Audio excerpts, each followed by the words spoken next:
Students, आज की इस वीडियो में लेके आए example 1.7 NCERT class 12 chemistry chapter 1 solution से। एग्जाम्पल 1.7 जो बेस्ड है हमारा वो सेकंड कोलिगेटिव प्रॉपर्टी पर बेस्ड है बच्चों, एलिवेशन इन बॉइलिंग पॉइंट। ठीक है, जिसका कि फॉर्मूला मैं आपको पहले समझा रहा हूँ। एलिवेशन इन बॉइलिंग पॉइंट का फॉर्मूला होता है delta T B equals to K B into M. ठीक है, एम मोलैलिटी है बच्चों, delta T B change in boiling point, K B ebullioscopic constant. Okay बच्चों, तो इसका फॉर्मूला क्या बन जाता है? अगर मोलैलिटी की वैल्यू रखते हैं तो K B into W B into 1000, W B solute का वेट होता है, बाय एम बी उसका molar mass into W A in gram, W A मतलब सॉल्वेंट का वेट। ठीक है, तो एक फॉर्मूला तो बच्चों अपने ये यूज करना है जो कि उसका है। दूसरा, अगर change in boiling point calculate करने के लिए आए तो उसका फॉर्मूला होता है delta T B equals to T B minus T naught. T B में से माइनस करते हैं क्योंकि जब हम कोई non electrolyte non volatile solute में मिलाते हैं तो बॉइलिंग पॉइंट इंक्रीज कर जाता है। ठीक है ना। चलिए, तो बाकी बच्चे उसको देखते हैं क्या क्या गिवन है क्वेश्चन में। पहले क्वेश्चन रीड करते हैं। 18 gram glucose dissolve in 1 kg of water. 18 gram glucose को 1 किलो पानी में डिजोल्व कर दिया। कम अमाउंट में क्या है? ग्लूकोज। ग्लूकोज क्या है? सॉल्यूट डब्ल्यू बी कितना दिया आपको? 18 ग्राम।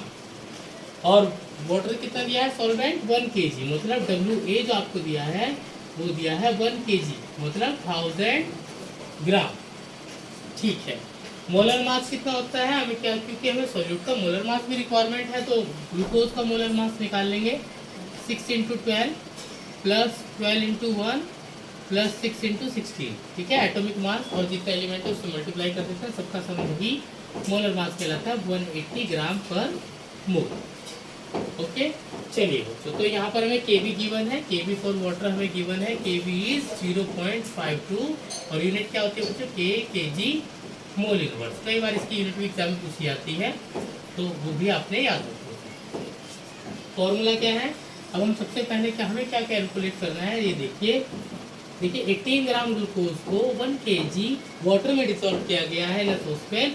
Eight what temperature will water boil? अब जो वाटर है यानी कि जो सॉल्यूशन है वो किस टेम्परेचर पर बॉईल करेगा, यानी कि आपने ये निकालना है, वो निकालना है टीबी। क्योंकि प्योर वाटर का बॉइलिंग पॉइंट तो हमने पता होता है कि प्योर वाटर का बॉइलिंग पॉइंट कितना होता है? Boiling point of pure water is 373.15 kelvin.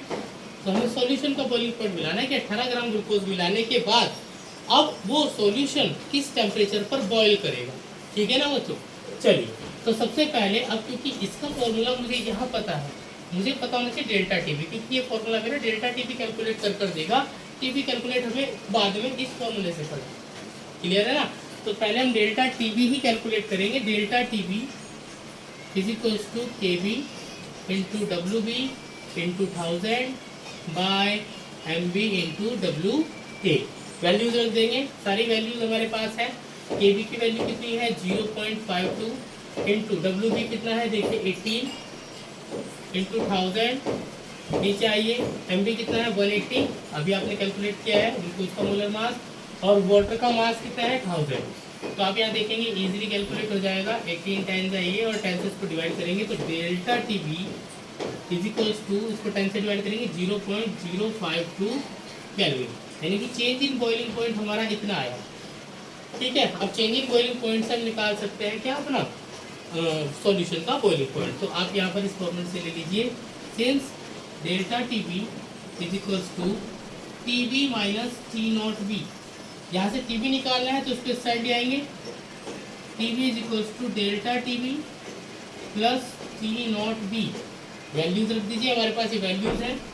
Delta T B 0.052 plus T naught B pure water का बॉइलिंग पॉइंट 373.15, इनको प्लस कर दीजिए।